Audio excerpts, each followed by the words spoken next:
Minister for Environment and Natural Resources, Physical Planning and Fisheries, Dr. Kenneth Daru. Le ministre de l'Environnement, des Ressources naturelles, de l'aménagement du territoire et de la pêche, Kenneth Daru, a révélé que la Dominique est confrontée à un défi majeur, dit-il, face à l'activité de pêche illégale des îles françaises. Il a fait cette déclaration lors de la cérémonie d'ouverture de la 8e réunion du Forum des pêches des Caraïbes vendredi dernier. Le ministre a tenu à préciser que les ressources halieutiques de la région apportent une contribution significative à la sécurité alimentaire et à la nutrition et génèrent des revenus ainsi que des emplois. Selon lui, le problème de la Dominique avec les Français en ce qui concerne la pêche illégale, c'est qu'elle a augmenté dans des proportions importantes, tout en ajoutant que des situations similaires se produisent aux Bahamas et à la Jamaïque. En outre, dit-il, nous disposons de ressources limitées pour mettre en œuvre des systèmes de contrôle et de surveillance adéquats pour lutter contre ce problème. Kenneth Daru indiquait que son gouvernement allait écrire aux autorités françaises afin de régler ce différend. Il a également demandé davantage d'efforts de collaboration pour résoudre tous les facteurs qui contribuent au déclin de nos écosystèmes marins, la santé et aux ressources halieutiques. La Dominique est l'un des 19 pays dans les zones Pacifique et Caraïbes dont l'Union européenne a levé l'obligation de visa aux grandes dames de la Turquie qui attend depuis des années le droit de voyager sans visa dans les pays membres. Le Conseil européen a modifié le règlement pour les pays dont les ressortissants doivent être en possession d'un visa lors du franchissement des frontières extérieures et de ceux dont les ressortissants sont exemptés de cette obligation. Cette exemption n'entrera en vigueur que lorsque les accords bilatéraux sur l'exemption de visa entre l'Union et les pays concernés auront été conclus en vue d'assurer le plein échange. Selon le règlement modifié, les ressortissants de la Dominique, la Grenade, Sainte-Lucie, Saint-Vincent et Trinidad seront exemptés de l'obligation de visa pour se rendre dans la zone Schengen.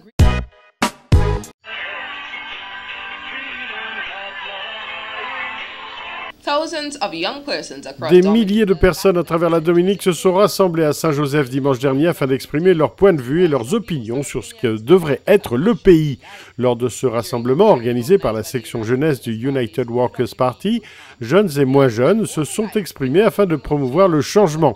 L'éducation, les opportunités d'emploi, l'égalité des sexes et la bonne gouvernance sont quelques-unes des questions qui ont été soulevées lors de cet événement. 120 cas suspects de chikungunya selon le chef épidémiologiste Nahum John-Baptiste. Après que le premier cas de chikungunya a été diagnostiqué à Saint-Martin en décembre 2013, le virus s'est propagé comme un incendie à travers la région. La nausée, les maux de tête, des éruptions cutanées et des courbatures dans tout le corps, des symptômes à la sensibilisation desquels les exercices sont passés à la vitesse supérieure. L'épidémiologiste en chef a confirmé 12 cas la semaine dernière. Nahum John-Baptiste estime que les 120 cas suspects sont sous-estimés car beaucoup de Saint-Luciens qui montrent des symptômes du chikungunya se traitent à l'aide de médicaments traditionnels. Cependant, il précise qu'il est impératif que quiconque reconnaît les symptômes de chikungunya communique avec le centre de soins. Il est d'ailleurs intéressant de noter, ajoute l'épidémiologiste, que la plupart des cas confirmés de chikungunya à Sainte-Lucie ont été détectés chez les femmes. Le Premier ministre poursuit ses visites de promotion des investissements. Ce lundi, le chef du gouvernement s'était rendu à l'imprimerie Henri Deschamps. Il s'était entretenu avec les responsables et a renouvelé la volonté de son gouvernement de continuer à appuyer la production nationale et à encourager les entreprises locales dans leur stratégie de création de richesses indispensable à l'économie nationale. Parce que le livre imprimé en Haïti, plus de monde capable de faire un travail. Ça veut dire moins chômage, moins misère dans le pays. Et compétitivité à tout, innovation, création, l'irrité en Haïti. Valeur ajoutée à tout, l'irrité dans le pays. Des milliers de maires ont pu bénéficier d'un plat chaud à l'occasion de la fête des mères célébrée dimanche 25 mai. Les restaurants communautaires installés par le gouvernement étaient mobilisés. Selon Stéphane Bastien, chef de cabinet au ministère des Affaires sociales, cette activité s'inscrit dans le cadre du programme social et des PEP. C'était vœu ministère des Affaires sociales par rapport à l'instruction que nous devons recevoir du président de la République et du Premier ministre. Donc le ministère des Affaires sociales a voulu aujourd'hui un spécial pour maman.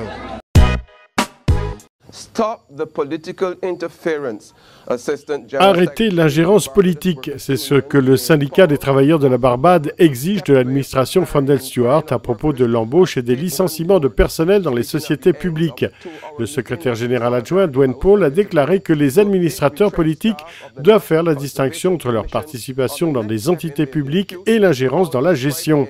S'exprimant à l'issue d'une réunion sur les licenciements au sein de la Commission nationale de conservation, Dwayne Paul a décrit les pratiques d'embauche des fonctionnaires comme un véritable gâchis.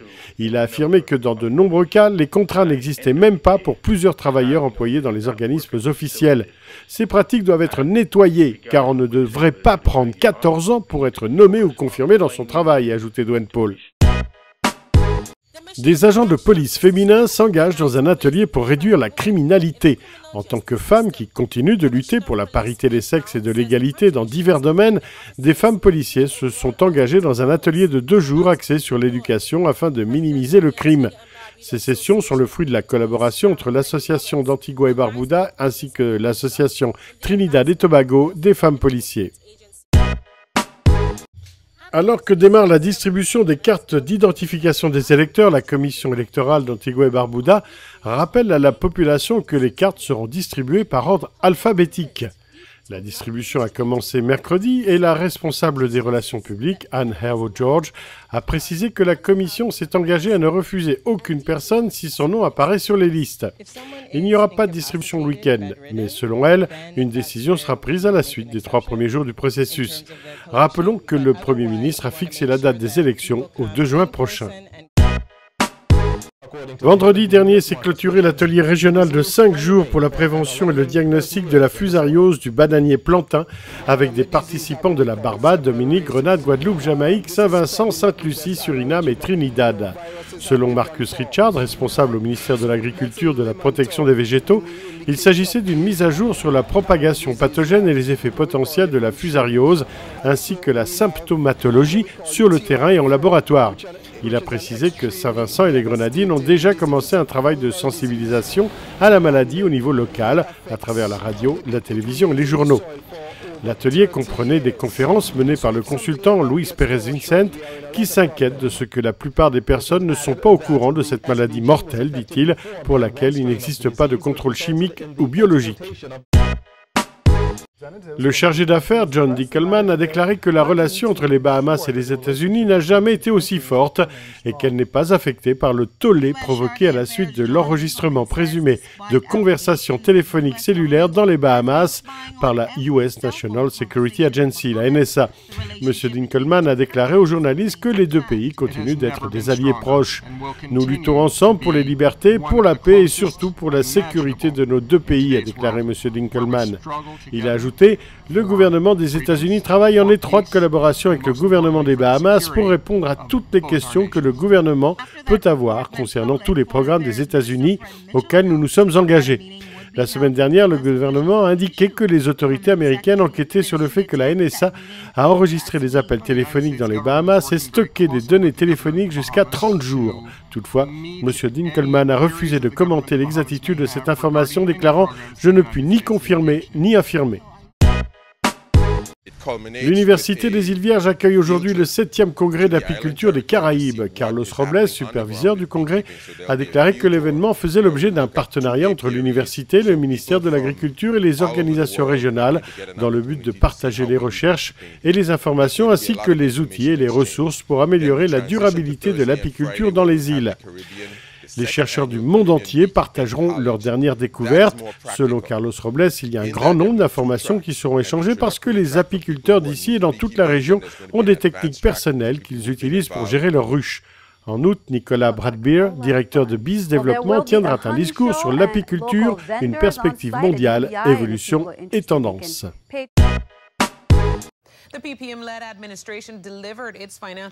Le gouvernement a annoncé son plan financier pour l'année prochaine avec entre autres une réduction de 25 cents sur le diesel utilisé par le fournisseur d'électricité CUC.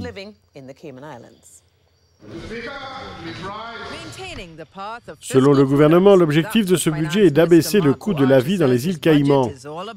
Nous devons reconnaître les erreurs du passé et les corriger d'une manière qui minimise le risque de récidive, a déclaré le ministre des Finances Marco Archer. Il est également prévu une réduction de la taxe générale de 2% sur toutes les marchandises pour les commerçants de détail, le gouvernement voulant ainsi aider les commerçants à réduire leurs prix et encourager les gens à acheter des produits locaux. Le gouvernement progressiste a réalisé que l'économie est la clé de tout ce que le gouvernement peut et souhaite faire. Et nous reconnaissons que la confiance des hommes d'affaires est essentielle pour l'économie caïman, a déclaré. La première conférence jamaïcaine sur le cannabis s'est terminée samedi à l'université des West Indies en présence de nombreux invités dont Charles Nason, professeur de droit à Harvard. La conférence, qui a bénéficié d'une liste de haut niveau d'intervenants internationaux concernés par le cannabis médical en provenance de la Jamaïque, Israël, Canada, Chine et États-Unis, a déclaré qu'aucun résultat significatif en termes de réformes législatives n'ont vu le jour suite aux divers comités et consultations qui ont été menés par les parlementaires. Par conséquent, les participants ont demandé au gouvernement de créer la feuille de route afin d'effacer immédiatement le casier judiciaire de tous les Jamaïcains qui ont été condamnés pour avoir fumé ou possédé de petites quantités de ganja. Elle souhaite également voir les modifications apportées aux lois afin que la ganja soit dépénalisée pour l'usage personnel et privé de petites quantités par les adultes et pour qu'il soit pleinement reconnu que la communauté Rastafari puisse l'utiliser dans sa maison et ses lieux de culte. La déclaration a appelé à la création d'une industrie du cannabis médical dûment réglementée qui intègre la culture, la transformation agro et à l'augmentation significative des sanctions pour toute exportation illégale afin de ne pas contaminer les normes potentielles de l'industrie du cannabis médical réglementée. Un écolier de 14 ans de Cambridge High School aurait avoué l'assassinat de Roman Robinson, 9 ans, qui a été retrouvé poignardé à mort dans Plantation Heights à St. James. L'adolescent qui a été arrêté par la police ce matin s'est battu avec sa victime avant de le tuer. La grand-mère du petit garçon a déclaré que cet assassinat a bouleversé la famille et laisse la communauté choquée et stupéfaite. Lorsque le corps de Roman a été retrouvé ligoté à un arbre, sa bouche était bâillonnée, pieds et mains liés. 3 imams sont rentrés à Trinidad après avoir été détenus en garde à vue au Venezuela pendant 55 jours. Il y avait des larmes de joie à leur arrivée à l'aéroport international de Piarco. Les membres de la communauté musulmane, y compris des personnes âgées et des bébés, les attendaient pour les accueillir jusqu'à la maison. Cheikh Hassan Hamid, Iman Mohamed Hamza et Abdullah Salam sont arrivés sur un vol de Caribbean Airlines affrété par le ministère des Finances. C'est la 2e fois en 7 mois que ces 3 hommes ont eu des problèmes en essayant d'obtenir des visas au Venezuela et 5 hommes qui restent sous la garde des services de renseignement là-bas poursuivent leur grève de la faim. Un groupe qui comprenait des femmes et des enfants a été renvoyé chez eux il y a plus de 2 semaines après une descente dans leur hôtel. Les imams ont demandé au ministère des Affaires étrangères de prendre position dans ces arrestations et de faire en sorte de disposer d'une ambassade saoudienne ici à Trinidad afin d'éviter tous ces ennuis. L'homme de 27 ans qui, rappelons-le, avait accusé un ministre du gouvernement d'inconduite sexuelle s'est vu refuser sa libération sous caution après avoir comparu devant la cour pour 8 chefs d'accusation. L'homme est accusé d'avoir escroqué 6 personnes pour près de 240 000 $ entre le mois de mai de l'année dernière et février de cette année. Après que les accusations ont été lues, les procureurs se sont opposés à libérer l'individu accusé d'avoir commis ces infractions alors qu'il était en liberté sous caution pour des infractions similaires. Le ministre s'est dit satisfait de cette décision. Le projet d'exploitation minière à grande échelle de la société australienne Troy Resources est prêt à démarrer les opérations initiales avec un financement de 92 millions de $ US. La phase de construction va réunir environ 500 personnes sur le site, la plupart d'entre eux étant des Guyanais. La construction d'une piste d'atterrissage vient de se terminer. La mobilisation de l'équipement et l'embauche du personnel sont en cours pour lancer la phase de construction. Le directeur Ken Nielsen a souligné les raisons pour lesquelles il croit au succès du projet Karouni qui devrait produire environ 90 000 onces d'or annuellement pendant 7 ans. Notons que le ministre des Ressources naturelles et de l'Environnement a déclaré que les stratégies nécessaires ont été mises en place pour s'assurer que le projet respecte les sauvegardes environnementales et sociales. Belém n'accueillera pas de match de la Coupe du Monde, mais ceux qui voulaient voir le trophée ont tenté leur chance mardi dernier lors de sa présentation dans le cadre d'une opération de promotion commerciale de Coca-Cola au Brésil avant la Coupe du Monde, en présence d'anciens joueurs célèbres de la Seleção comme Rivelino. Les fans ont pu voir de près la coupe et filmer ce moment, mais ils n'étaient pas autorisés à la toucher. Seuls les chefs d'État et les champions du monde ont ce droit. Pour donner un ton plus régional à la cérémonie, Carlos Guerreiro, ex-ailier droit de l'équipe nationale brésilienne entre 91 et 95, a lui aussi été invité à assister au lancement de la tournée à Belém. C'est un grand honneur de participer à cette cérémonie. J'ai une immense gratitude. De nombreuses années après mon passage à la Seleção, je me souviendrai de ce moment, a-t-il déclaré. Cuba et la France ont signé une convention pour augmenter les échanges commerciaux entre les deux nations dans le cadre de l'ouverture de l'Union européenne vers l'île. Le contrat prévoit une ligne de crédit à court terme en plus de la création de groupes d'experts pour développer les accords financiers au nom desquels les entreprises françaises garantissent leurs exportations vers l'île. La délégation française a reconnu l'intérêt de Paris à être présent dans la nouvelle zone spéciale de développement de Mariel puisque le projet encouragerait ses entrepreneurs à investir dans ce port moderne. La coopération dans le domaine de la médecine, de la biotechnologie est également d'une grande importance pour les deux parties. Cependant, le rapprochement de l'Europe avec Cuba ne sera pas complet tant que l'embargo des États-Unis existera, une politique que Washington mène au nom des Américains sans leur consentement.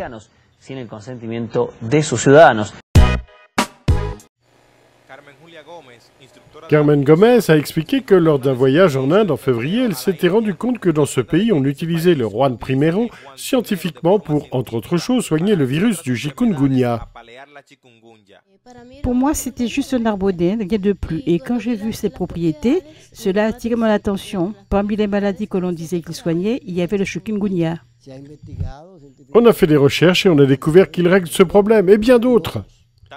Son père et elle affirment que cette plante aide à réduire les jours de persistance de la maladie. Elle a pris comme exemple le fait que son fils et elle aient été atteints du chikungunya et qu'ils se soient soignés avec du thé aux feuilles séchées de Juan Primero. Et au final, ils sont restés seulement 2 jours avec les symptômes de la maladie. Nous allions mieux. Cela a commencé le lundi matin. Le mardi, nous allions déjà beaucoup mieux. Et le mercredi, plus rien. Sans fièvre, sans douleur.